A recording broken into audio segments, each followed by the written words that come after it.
자, 네, 첫 번째 경기 리투아니아 대 불가리아.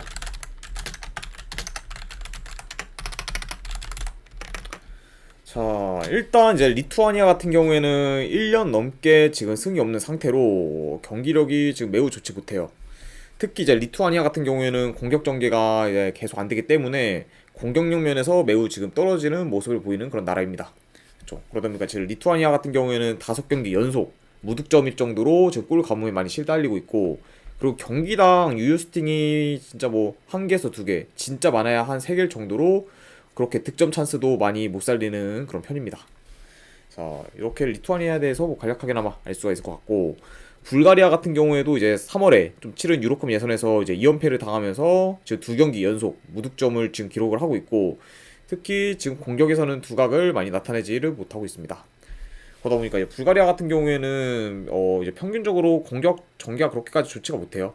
그러다 보니까 아무래도 좀 저득점 위주의 그런 경기가 진행되는 경우도 이제 불가리아 경기에서 좀 많이 보이고, 그러다 보니까 지금 현재 봤을 때는 이제 리투아니아보다는 뭐 공격이 당연히 더 좋긴 하지만 불가리아도 사실상 공격 전개가 그렇게 좋지는 못한 팀이다. 네, 이렇게 볼 수가 있을 것 같네요. 그렇죠. 그러다 보니까 아무래도 일단 이 경기 같은 경우에 두 나라 다 공격 전개가 그렇게 좋지 못하고, 그리고 템포도 그렇게 빠른 편이 아니다 보니 아무래도 저득점 양상으로 흘러갈 가능성이 좀 있어 보여요.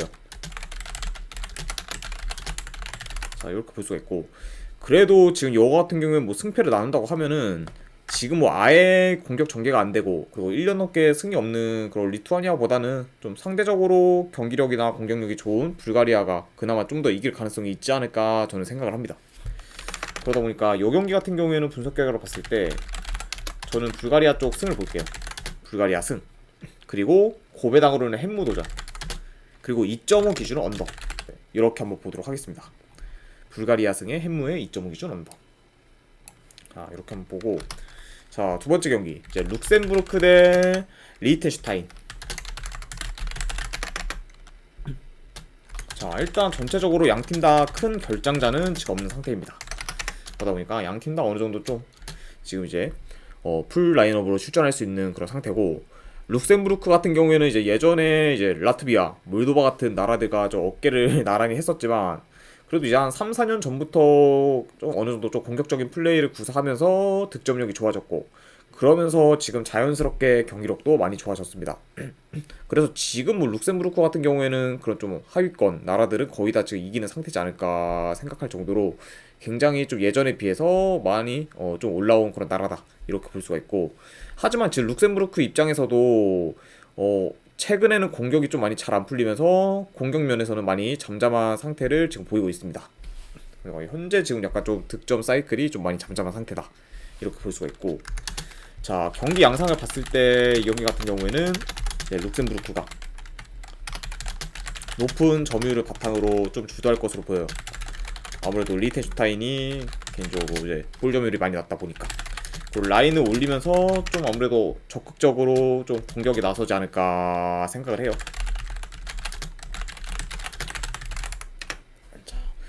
그래서 이제 일단은 아무래도 이제 룩셈부르크가 이 경기에서는 좀 많이 주도권을 가질 것으로 보이고, 그리고 리히텐슈타인이 이제 뭐 공격도 최악이고 좀 수비도 많이 최악이다 보니까 아무래도 이제 좀 적극적으로 좀 룩셈부르크가 공격하는 그런 전개로 나가지 않을까 생각이 들어요.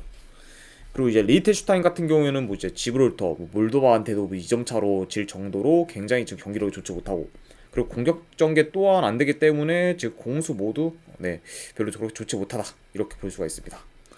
그러다 보니까 이번 경기에서는 좀 최근 잠잠한 그런 룩셈부르크의 공격력이 좀 어느 정도 살아날 가능성이 있는 경기지 않을까 저는 이번에 생각이 들어요. 그러다 보니까 이 경기 같은 경우에는 충분히 룩셈부르크가 한번 좀 다득점을 기대해봐도 되는 경기지 않을까 조심스럽게 한번 예상을 해봅니다. 그래서 이 경기 같은 경우에는 룩셈부르크 쪽 승, 그리고 아무래도 핸디는 2점 기준으로 받았을 텐데 이거는 마인스까지도 한번 보는 경기. 네, 이렇게 한번 보도록 하겠습니다. 자, 룩셈부르크 승에 이제 마인스. 네, 언어반은 이거는 패스할게요. 아무래도 리히텐슈타인의 그런 골에 따라서 좀 결정되다 보니까 차라리 룩셈부르크 승이랑 그리고 뭐 마인스까지 보는 경기가 낫지 않을까 생각이 듭니다. 자, 이렇게까지 해서 이제 룩셈부르크 경기까지 마무리가 됐고, 세 번째 경기 이제 노르웨이 대 스코틀랜드. 자, 일단 이제 노르웨이 같은 경우에는 지난 3월에 이제 유로컵 예선전을 치른 두 경기에서 1무 1패를 거두면서 지금 다소 아쉬운 성적을 거뒀고, 그리고 그 경기들에서는 아무래도 좀 홀란드가 없다 보니까 공격에서 좀 잘 안 풀리는 모습을 종종 보여왔습니다. 그래서 지금 현재 이제 노르웨이 같은 경우에 지금 홀란드 의존도가 굉장히 지금 큰 상황이다, 이렇게 지금 볼 수 있습니다. 그러다 보니까 아무래도 홀란드를 중심으로 하는 팀이다 보니까 홀란드가 있고 없고에 따라서 공격 전개, 공격력이 좀 천지만별인 상태다라고 볼 수가 있고, 스코틀랜드 같은 경우에는 이제 지난 3월 유로컵 예선전에서 치른 두 경기에서 전승을 거두면서 지금 현재 지금 단독 1위에 올라가 있고, 그리고 특히 홈에서 이제 스페인을 2대 0으로 이기면서 좀 반전의 결과를 만들었습니다. 그러다 보니까 아무래도 이제 스코틀랜드 같은 경우에는 이제 점유율도 좀 많이 밀리고, 그리고 공격 기회도 적긴 했지만 적극적으로 이제 전방 압박을 하면서 틈틈이 기회를 엿보면서 그 적은 그런 공격 기회를 잘 살리면서 스페인 상대로 2대 0으로 이제 승리를 거뒀죠. 그러다 보니까 현재 저 스코틀랜드는 굉장히 좀 지금 분위기가 좋은 상태다라고 볼 수가 있습니다. 자, 그나마 이제 이 경기 같은 경우에 노르웨이 입장에서 희소식은 이제 홀란드가 출전이 가능하다는 거고, 아무래도 이제 홀란드 위주의 그런 공격 루트가 뻔하긴 하지만, 이제 홀란드가 출전을 하게 되면은 그런 좀 뻔한 공격 루트마저도 좀 잘 통하기 때문에 어느 정도 좀 이전에 비해서는 공격에서 활력을 찾을 것으로 보입니다. 그리고 이제 스코틀랜드 같은 경우에는 이제 스페인까지 잡으면서 2연승을 거두며 지금 승승장구하고 있지. 죄송합니다. 승승장구하고 있지만 지금 이제 원정에서는 크게 좋지 못하기 때문에 지난 3월 이제 경기력이 과연 원정에서까지 지금 이어질 수 있을지는 조금 더 지켜봐야 하는 상황이지 않을까 생각이 들어요. 그러다 보니까 지금 현 상황에서 봤을 때 당연히 경기력 면에서는 스코틀랜드가 더 좋긴 하지만 아직까지 원정에서는 좀 검증된 게 없다 보니까 함부로 좀 스코틀랜드를 좀 믿기는 약간 힘들지 않을까 생각을 해서, 이 경기 같은 경우에는 그냥 고배당으로 노르웨이 쪽 햄무나 그러면은 무승부 쪽으로 한번 보는 경기, 이렇게 한번 보도록 하고 2.5 기준 언더 볼게요.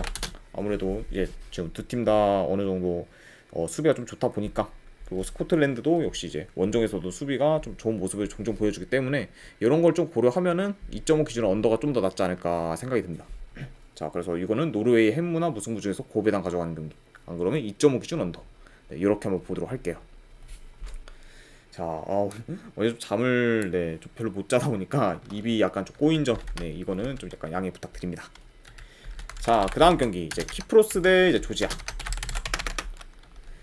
자, 일단은 이제 라인업 누수, 결장자 누수를 한번 봤을 때 키프로스 같은 경우에는 이제 주전 수비수 1명 결장, 그리고 조지아 같은 경우에는 지금 결장자는 딱히 없는 상태입니다. 이렇게 지금 양 팀의 결장자 누수를 확인할 수가 있고, 일단 이제 키프로스 같은 경우에 공격 전개가 좀 많이 안 좋은 그런 나라 중에 하나예요. 그리고 이제 키프로스 같은 경우에는 좀 체계적인 공격보다는 어느 정도 좀 롱볼 위주로 이렇게 플레이를 좀 진행하다 보니까 득점 기회를 좀 만드는 경우가 좀 많이 어렵고, 그리고 공격 면에서 그러다 보니까 기대하기 많이 어려운 상황이지 않을까 생각이 들어요. 그러다 보니까 지금 키프로스 같은 경우에는 대회에서도 이제 공격에 힘을 못 쓰는 경우가 좀 많은 상황입니다.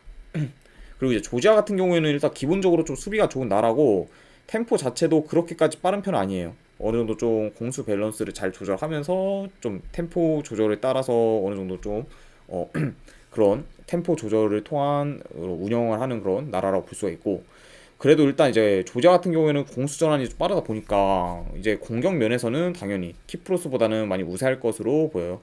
아무래도 키프로스에 비해서 조지아는 공격 전개가 좀 꽤 잘 되는 편이기 때문에 아무래도 공격 면에서는 이제 조지아가 환수 위다, 이렇게 볼 수가 있고. 자, 일단은 경기 양상을 봤을 때 두 나라 다 점유율이 높은 편이 아니에요. 그러다 보니까 어느 한 팀이 뭐 압도적으로 점유율이 우세할 거다, 이렇게는 좀 보기가 어렵고,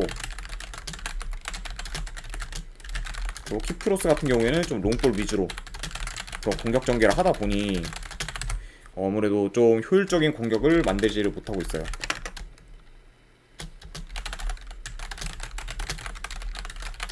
그러다 보니까 공수 방면에서는 아무래도 이제 조지아가 키프로스보다 더 우세한 플레이를 하지 않을까 예상을 합니다.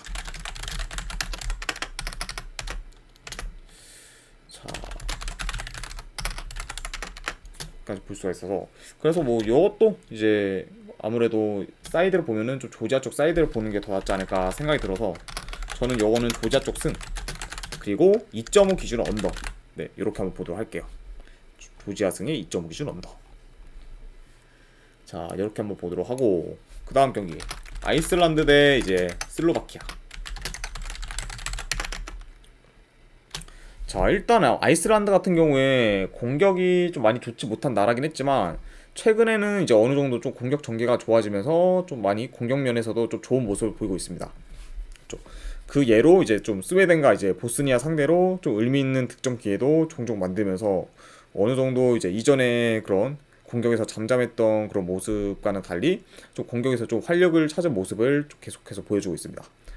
자, 그리고 이제 슬로바키아 같은 경우에는 이제 유로컵 예선전에서 지금 두 경기 1승 1무로 지금 상승세를 타고 있고, 그리고 지금 두 경기 다 클린시트를 기록하면서 굉장히 좀 견고한 수비를 보여주고 있습니다. 그러다 보니까 지금 현재 슬로바키아 같은 경우에는 수비 밸런스가 좀 매우 좋은 편이라고 할 수 있고, 그러다 보니까 어느 정도 지금 굉장히 좀 실리축구 위주로 지금 플레이를 좀 진행하지 않나 생각이 듭니다. 자, 이 경기 같은 경우에는 이제 지금 전반적으로는 아이슬란드보다는 슬로바키아가 더 좋은 모습을 보여주고 있지만, 근데 최근 지금 원정에서 슬로바키아가 그렇게까지 의미 있는 결과를 만들지 못하고 있어요. 그리고 게다가 지금 아이슬란드 같은 경우에는 지금 원정과 달리 홈에서는 수비가 좋고, 그리고 이제 최근 대회 기준으로 봤을 때도 홈에서 진 적이 없을 정도로 홈 사이드에서는 굉장히 좀 극강의 모습을 보여주고 있기 때문에 이런 점을 약간 고려를 하면은 아무래도 지금 분위기가 좋은 슬로바키아라고 해도 함부로 원정에서의 그런 승을 보기는 좀 어렵지 않을까 저는 생각이 듭니다.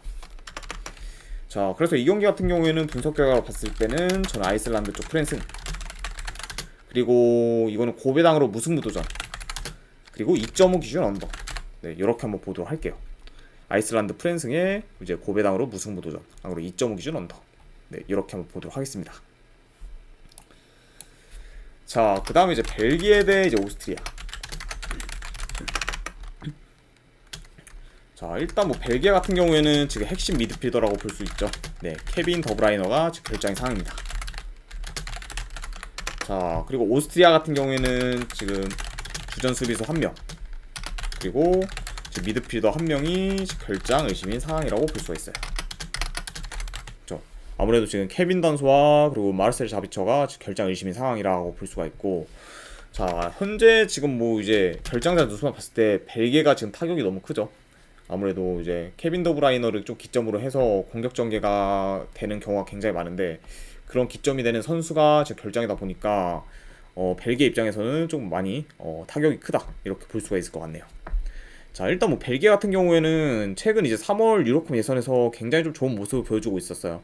이제 스웨덴 상대로 이제 3대0 대승을 거두면서 이제 최상의 경기력을 보여줬고, 그러다 보니까 이제 계속해서 이제 승승장구를 할 것으로 보였지만 이번 경기부터 아무래도 좀 덕배가 이제 출전을 못하다 보니까 그런 3월에 좋은 경기력을 기대하기는 좀 많이 힘든 부분이고, 그리고 공격 전개 또한 좋지 못할 가능성이 어느 정도 있어 보여요.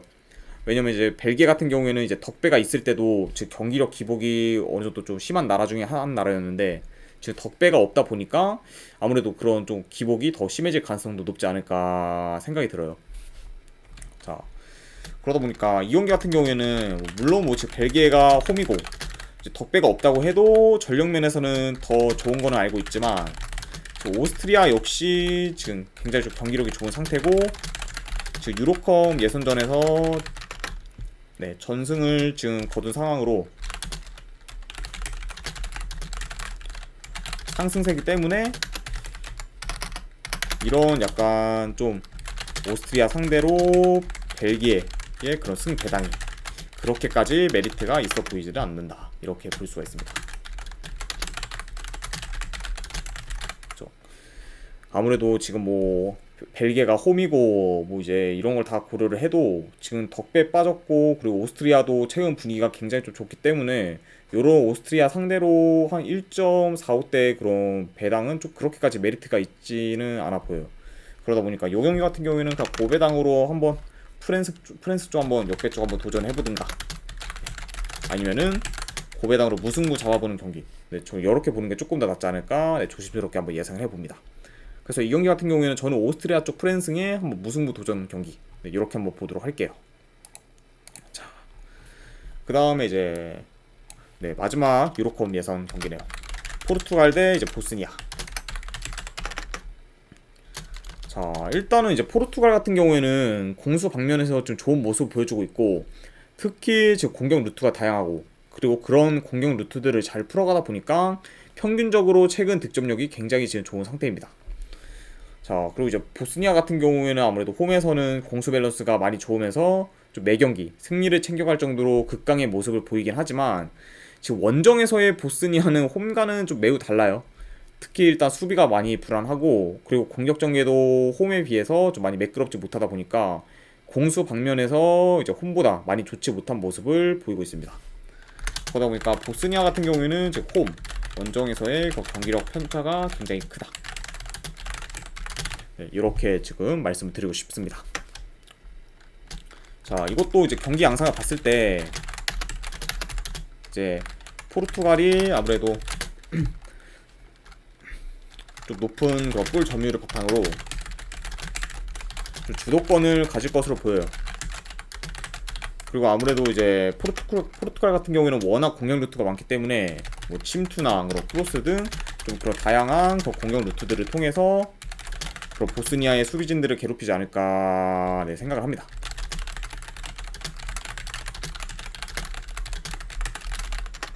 로 보입니다. 이렇게 볼 수가 있고, 게다가 이제 원정에서 좀 보스니아의 수비진들이 좀 수비 집중력이 많이 좋지 못하기 때문에 이런 점을 고려했을 때는 좀 더 포르투갈이 굉장히 좀 공격에서 많이 좀 좋은 모습을 보여주지 않을까 생각이 들고, 그러다 보니까 뭐 이 경기 같은 경우에는 크게 코멘트를 뭐 할 게 없는 게, 지금 전력 면에서도 포르투갈이 훨씬 더 우세하고, 그리고 홈과 원정에서의 그런 경기력 차이 등을 좀 다 고려를 했을 때 그래도 이제 포르투갈이 좀 무난히 이기는 경기로 진행되지 않을까 저는 예상을 해봅니다. 그래서 이제 이 경기 같은 경우에도 분석 결과로 봤을 때는 저는 포르투갈 승, 그리고 마인 승, 그리고 2.5 기준으로 오바, 네, 이렇게 한번 보도록 할게요. 포르투갈 승에 마인 승에 2.5 기준 오바, 네, 이렇게 한번 보도록 하겠습니다. 자, 일단은 이렇게까지 해서 유로컵 예선은 전부 다 끝이 났고, 저는 이제 바로 이어서 네, MLS 미국 축구 분석으로 넘어가 보도록 하겠습니다.